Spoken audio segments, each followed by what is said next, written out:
Arwaki kendo kawuono janeno gi jawinjo mara. Kawuono wadhi somo Genesis 2, yani mano chakruok, chapter mar 2. Arwaki kabisa to daher mondo wachak gi lemo. Nyasachwa manie polo nyingi obed maber. Ndo time peka katimore polo mi watinene chiemo matinende. Iwenwa richo kako ene jogo matimono marach. Kigiterwa ka attempt monego olwe richo nikech loch. Duto gin mari. Sani nyaka chieng'. Amena. Kawuono wadhi ng'iyo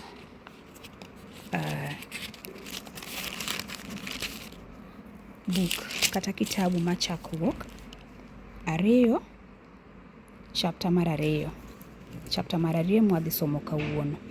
To momba ni andike kuonde mang'eny, aketo notes moko nikech mae muma ma an bende asomo ga pile.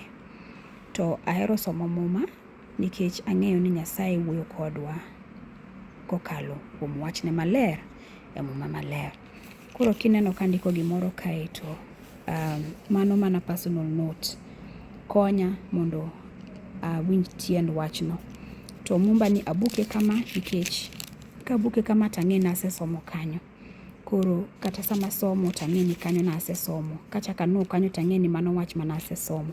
To kama pok abuko tang'e ni kanyo pok asomo. Koro mana kamano. Walamo Nyasaye ni mondo konywa sama wadhi somo Chakruok ma en the book of Genesis chapter 2. Koro wachake gi chapter 2. Kamano Ruoth Nyasaye notieko chweyo polo gi piny kod gik moko duto mantie. Chieng' mar 6 Nyasaye notieko gik moko duto mane otimo. Eka noweyo tijene duto mi oyweyo chieng' mar 7. Nogwedho chieng' mar 7 kendo nowale mondo obed maler. Nikech chieng'no ema noyweyoe bang' chweyo gik moko duto. Mano e kaka nochwe polo gi piny. E kinde mane Ruoth Nyasaye chweyo polo gi piny ne onge buya kata yien motwi e lowo nikech ne pok ooro koth e piny. To bende ne onge dhano mane nyalo pure. To kata obedo ni koth ne onge kamano, pi ne wuok e lowo kendo ne miyo piny bedo mang'ich.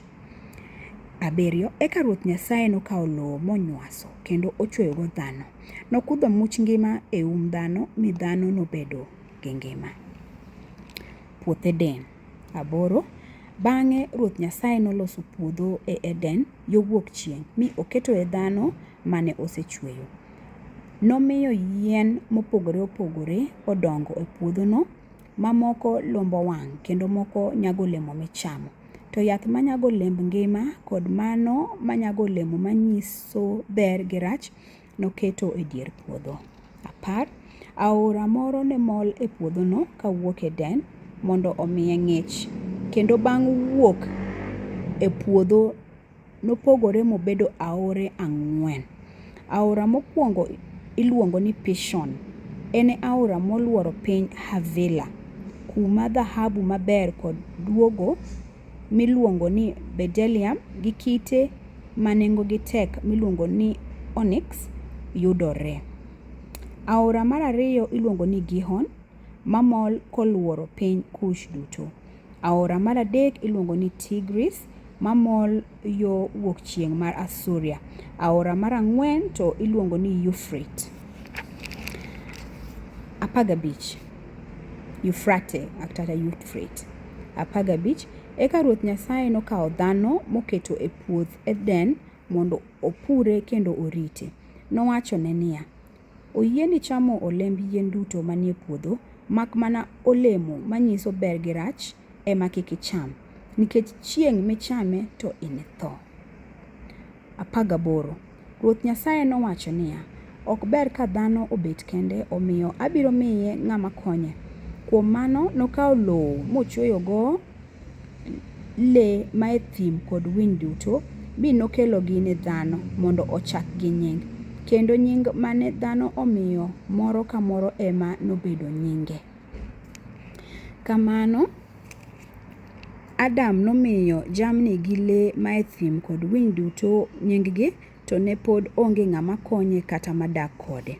Kuom mano Ruoth Nyasaye nomiyo nindo matut otero Adam Kendo kane onindo, Nyasaye nogolo ng'etne achiel mi nochako odino kama nogoloe ng'edno. Eka noloso dhano gi ng'edno mokele ir Adam. Mi Adam nowacho niya, "Thoo, mae kita, chogo moaye kuom choka, ringruok moaye kuom ringra, ibiro luonge ni dhako, nikech noa kuom dhano." 24. Ma emomiyo ng'ato weyo wuon gi min to padore kuom chiege, kendo gidoko ringruok achiel. 25. Giduto ne gin duge, to kata kamano ne ok gineno ka gin gi wich kuot. Mano e wach mawasomo kawuono. Erokamano wuon polo koda piny. Isebedo kodwa ka wasomo Chakruok chapter 2 chakre verse 1 nyaka 25. Wagoni erokamano. Roma Nyasaye imed bedo kodwa sama wasomo wachni, mondo ielri kuomwa Nyasach polo koda piny. Ikonyo Nyasaye mondo wang'iew kata muma Jehova mwanyalo yelo mondo wasom Jehova. Erokamano wuon polo koda piny, ine Nyasaye makende. Bed kodwa sama wapango ni mondo wadhi wasom chapter 3 awuonwa.